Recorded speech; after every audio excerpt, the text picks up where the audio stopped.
చూసారా, వేసవికాలంలో మనుషులే కాదు జంతువులు కూడా స్పేద తీర్చుకుంటాయి. అందులో భాగంగా పశువులటి పేరంటాలు జరగట్టు చెరుగట్టులో ఒక కుక్క ఎంతో వేడికి, వేసవికాలం వేడికి తట్టుకోలేక ఆ చెరువులో జలకాలాడుతుంది.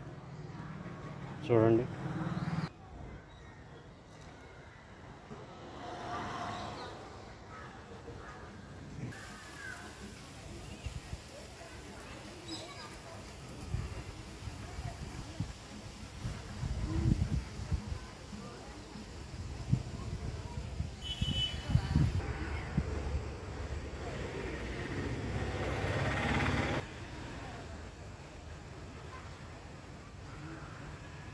వరబా, చూసారా, వేడి తాకిడి తట్టుకోలేక ఇంకొక కూడా జాయిన్ అయింది.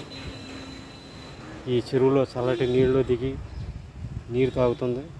దానికి సంబంధించి విజువల్స్.